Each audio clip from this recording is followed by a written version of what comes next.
반갑습니다. 우리 팬님들 어떻게 한 주간 잘 지내셨나요? 저는 지난주 그 방송하고 그 다음 날부터 감기 기운이 좀 와가지고 감기 때문에 한 5일 동안 상당히 힘들었어요. 주말 내내 집에서 쉬고 몸조리하고 막 이랬는데 지금은 이제 완전히 이제 나아져가지고 굉장히 이제 컨디션 좋은 상태입니다. 컨디션 좋은 상태로 우리 팬님들 뵙게 돼서 정말 기분 좋은데 우리 팬님들 지금 환절기니까 감기 조심하시고 항상 건강 유의하시기 바랍니다. 자, 본격적으로 이제 방송에 들어가도록 하겠습니다. 아이고, 별풍당당님 별풍선 감사합니다. 감사합니다. 자, 오늘 정책자금 고수가 되는 108가지 전략 벌써 13번째 전략으로 들어가겠습니다.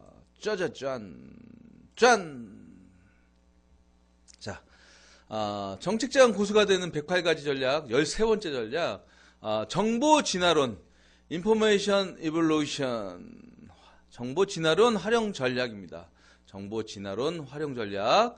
자, 이 정보 진화론 이론은 조직 변화에 대한 조직 변화에 대한 시스템 이론가인 미국의 러셀 에코프 교수가 만든 것으로 데이터가 어떻게 정보가 되고 다시 정보가 어떻게 날리지 지식으로 다시 또 신지식으로 위즈덤으로 진화해 가는지를 잘 설명해 주고 있습니다. 자, 이 정보 진화론 모델을 가지고 우리가 R&D 과제를 진행할 때 어떤 아이템을 개발 과제 아이템으로 할 것인지 결정할 때 상당히 유용할 뿐만 아니라 기업에서 신제품을 구상하는 브레인스토밍 과정에서도 유효하게 사용되고 있습니다. 정보진화론. 자, 먼저 여기저기 많이 늘려있는 데이터를 활용하고 써먹을 수 있는 정보로 바꾸기 위해서는 정리, 어레인지의 절차가 필요합니다. 즉, 다양한 주제와 제목의 폴더들을 만들고 그 폴더 안에 관련된 여러분님 참여하셨네요. 그 폴더 안에 관련된 데이터를 수집하고 정리하는 어레인지의 작업을 통해 데이터가 인포메이션으로 진화하게 되는 것입니다. 자, 다양한 주제와 제목의 폴더를 만들고 그 폴더 안에 관련된 데이터를 수집하고 정리하는 어레인지의 작업을 통해서 데이터가 정보로 진화를 하게 되는 것입니다. 데이터가 예. 아직도 살짝. 자, 이렇게 만들어진 정보는 다른 정보와 일정한 상관관계를 가지게 되는데 어떤 정보는 다른 정보의 이유와 원인이 되고 또 어떤 정보는 다른 정보의 결과가 됩니다.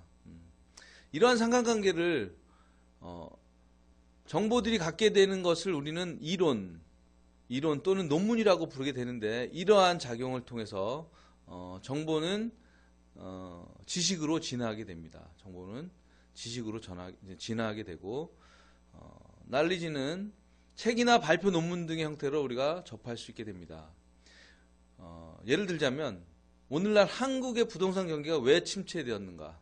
오늘날 미국의 경제가 왜 호황을 누리고 있는가? 라는 질문에 대한 그 원인을 찾아서 인풋과 아웃풋의 상관관계를 맺어놓은 것이 바로 지식, 널리지라고 하겠습니다. 오늘 말들이 좀 어렵죠, 그죠? 그러나 지금까지 말씀드린 지식은 나도 알고 있지만 이미 남들도 다 알고 있는 사실입니다. 따라서 이러한 아이템으로 과제 개발의 아이템으로 삼는다든지 이러한 아이템을 신제품으로 선정할 수는 없습니다. 그러니까 이제 무슨 얘기냐면 남들이 모르는 걸 가지고 차별화 전략을 세워야 된다는 얘기인데, 자, 그렇다면 나만의 아이템과 나만이 활용할 수 있는 데이터의 최종 진화의 목적지는 어디일까요? 그것은 바로 wisdom, 지혜의 단계입니다. 지혜. 우리는 위스덤을 지혜라고 부를 수 있지만 보다 정확하게는 신지식이라고 부르는 것이 적절하겠습니다. 신지식. 트루메니아님, 네. 재밌게들. 자, 데이터가 이러한 신지식으로 하루아침에 바로 진화할 수는 없습니다. 데이터가 하루아침에 진화를 할 수가 없어요. 신지식, 즉 새로운 지식으로 발전하기 위해서는 반드시 지식의 단계까지 진화되어야 하며 지식 단계에서 한 단계 진화하는 것이 바로 신지식이라 하겠습니다. 그러면 어떻게 지식이 신지식으로 진화할 수 있을까요? 여기는 바로 사고, thought이라는 절차가 필요합니다. 사고의 다른 말로는 소화, digest가 있는데 남들도 다 알고 있는 지식이 나만이 알고 있는 신지식으로 바뀌기 위해서는 충분한 사고와 충분한 소화가 필요합니다. 많은 생각을 하면서 남들이 알고 있는 지식을 내 걸로 만들어서 남들이 모르는 새로운 지식을 창조하는 그게 바로 소화입니다. 이 과정을 통해서 기존 지식의 문제가 무엇이며 한계점이 무엇인지를 각성하고 발견해내야 합니다. 즉 기존 제품들의 문제점과 한계점을 충분히 파악하여 이러한 문제점과 한계점을 보완하기 위해 신제품에서는 어떤 기능이 필요한지를 심사숙고하고 그런 단계가 결국은 사고인데 이 심사숙고한다는 게 결국 뭐냐면 우리 제품에 어떠한 기능을 추가를 해서 그동안 불편했던 게 뭐고 문제점이 뭐고 한계점이 뭐고 이런 것들을 찾아내는 게 바로 우리가 사고의 단계라고 할 수 있습니다. 이러한 사고의 단계를 거쳐서 지식이 신지식으로 진화할 수 있고 신지식 아이템이 곧 기술개발 아이템이 될 수 있고 신제품 아이템이 될 수 있는 것입니다. 이 신지식 이 발음이 되게 어려워요 지금. 영어 발음보다 더 어렵네요 오늘. 이렇게 지식 단계에 머무는 수준에서 신지식 단계로 진화하는 수준에 이르게 되면 자연스럽게 스토리텔링이 만들어지게 되는데 우리가 이번에 개발하고자 하는 기술 개발 아이템이 주인공이라면 종전의 제품, 그 전에 나왔던 제품은 악역에 해당하며 이 악역이 만들어낸 불편한 점과 위험한 요소들이 바로 갈등에 해당되는 것입니다. 이러한 갈등을 해소할 수 있는 해결책이 곧 솔루션, 해결책이 곧 주인공, 바로 신지식이라 할 수 있는 기술개발 아이템인 것입니다. 이러한 방법으로 많은 기업들이 신제품이나 기술개발 아이템을 도출해낸다면 이전보다 더 큰 효과를 볼 수 있다고 확신합니다. 자, 즉 신제품이나 새로운 아이템이라고 해서 잠자다가 하늘에서 뚝 떨어지는 것이 아니라 종래 기술이나 경쟁 제품에 대한 충분한 분석과 파악의 과정에서 시제품 기획 단계에서 먼저 선행되어야 제대로 된 신제품이 나올 수 있는 것입니다.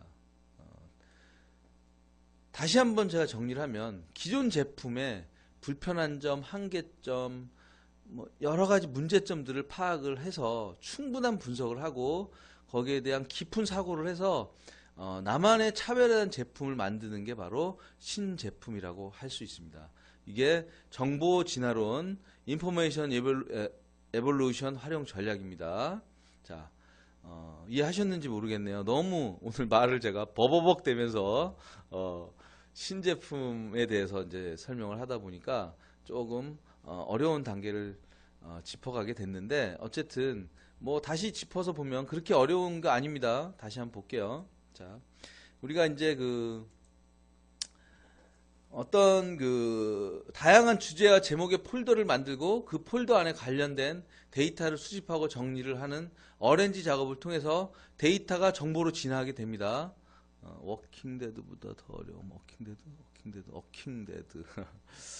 자, 어렌지 작업을 통해서 데이터가 인포메이션으로 진화를 하게 되는 것입니다. 자, 이렇게 만들어진 정보는 다른 정보와 일정한 상관관계를 가지게 되는데 어떤 정보는 다른 정보의 이유와 원인이 되고 또 어떤 정보는 다른 정보의 결과가 됩니다. 이런 것들을 조합을 해서 결국은 사고를 하는 겁니다. 우리가 생각을 해서 지혜를 만들어내고 생각을 해서 머리를 짜내서 정말 새로운 단계의 제품을 만들어내는 이제 그런 것인데 사실 이 단계가 정말 어려워요. 사실 우리가 사고를 한다는 거, 생각을 해서 기존 제품의 문제점과 한계점, 그 다음에 불편한 점 이런 것들을 찾아내고 그 제품들의 특성이 어떻고 여러 가지 모든 것들을 찾아내고 악역으로 만들어내고 우리는 이거를 내가 만들려고 하는 제품을 주인공으로 만들기 위해서는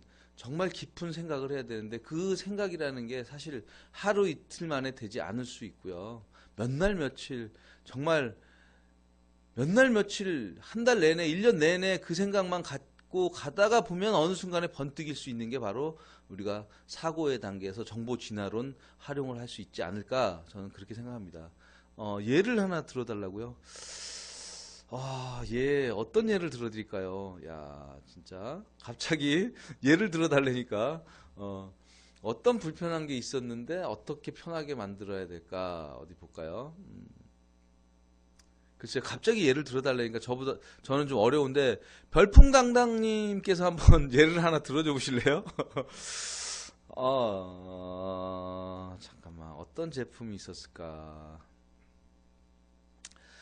제가 예전에 회사 다닐 때 하이패스에 들어가는 반도체 칩을 개발하게 됐습니다. 반도체 칩, 하이패스, 눈밀러에 들어가는 반도체 칩인데 그게 이제 우리가 이제 주문형 반도체로 만들었는데 그거 DSRC라고 합니다. Dedication Short Communication. 선풍기 날개에서 네네네, 선풍기 날개에 손가락 다치지 않게 고안된 다이슨의 날개 없는 선풍기. 제가 예를 드는 것보다 이게 훨씬 더 좋은 예네요. 예, 좋습니다. 이런 거 그리고 그 하이패스 단말기가 반도체 칩에 들어가는 거였는데 그게 사실 우리는 그 칩으로 인해서 지금 톨게이트를 그냥 우리 돈 안 내고 그냥 통과할 수 있잖아요.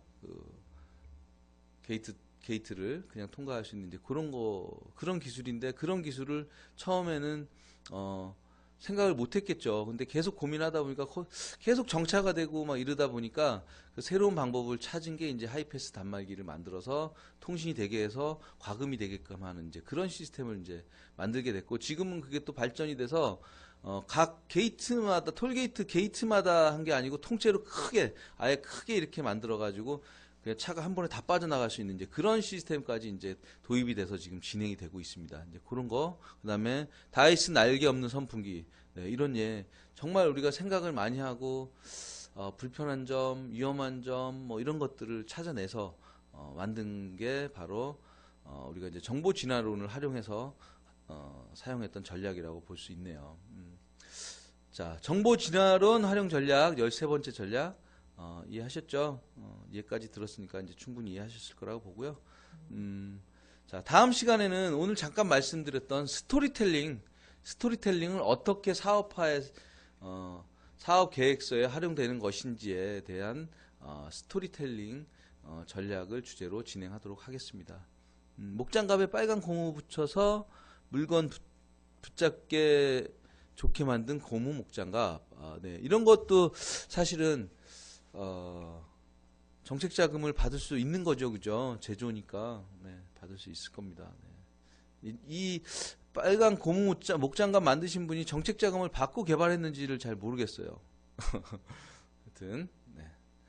자, 다음 테마로 넘어가도록 하겠습니다.